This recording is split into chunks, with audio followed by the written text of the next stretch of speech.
nama saya Eskriko Josephina Ketaren, NIM 19035111055. Saya akan menjelaskan sistem reproduksi ayam jantan dan ayam betina. Alat reproduksi ayam jantan. Alat reproduksi ayam jantan terdiri dari alat reproduksi primer dan alat reproduksi sekunder. Alat reproduksi primer merupakan alat reproduksi utama karena tanpa adanya alat ini, dengan cara apapun ayam tidak mungkin menghasilkan keturunan. Alat tersebut dinamakan testis, sedang alat reproduksi sekunder terdiri dari epididymis, vas deferens, dan penis. Pertama, testis. Testis berjumlah 2 atau sepasang dan terletak di dalam rongga perut.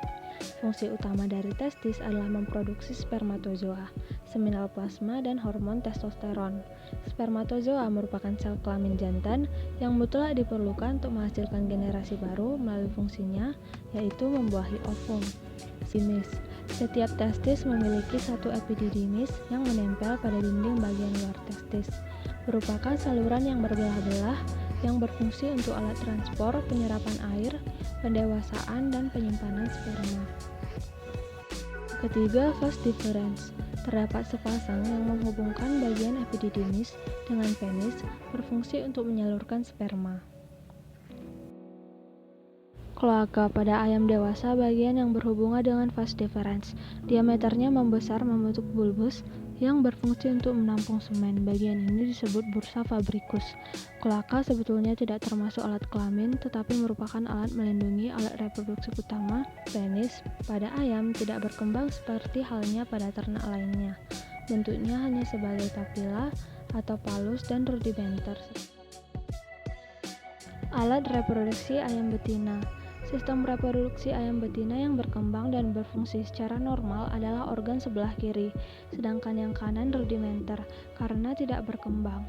Alat reproduksi ayam betina terdiri dari: yang pertama, ovarium, berbentuk seperti buah anggur dan terdapat di dalam rongga tubuh, berfungsi untuk menghasilkan sel telur bersama kuning telur dan penghasil hormon estrogen.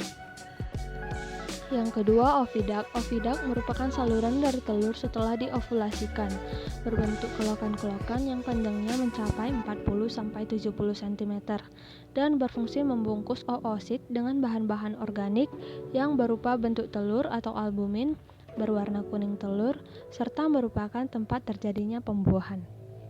Oviduct dibagi menjadi 1. Infundibulum. Infundibulum merupakan bagian yang menangkap sel telur pada waktu diovulasikan dan tempat pembungkusan sel telur bersama kuning telur dengan albumin yang pertama. Yang kedua, magnum. Magnum merupakan bagian yang menghasilkan albumin untuk penyempurnaan pembuatan telur. Yang ketiga, isthmus. Isthmus merupakan bagian yang mengeluarkan cairan dan material bersifat paparin, sehingga sel telur dan kuning telur yang telah dibungkus oleh albumin dilapisi membran telur sehingga terbentuknya telur berkulit lunak. Yang keempat, vagina. Vagina merupakan bagian terakhir saluran telur yang menghubungkan uterus dengan kloaka. Vagina hanya berperan dalam proses pengeluaran telur dan tempat peletakan atau deposit semen pada perkawinan. Lubang vagina mempunyai otot sphincter sehingga lubang vagina tersebut mempunyai lubang serviks pada ruminansia. Pesan dari saya, terima kasih.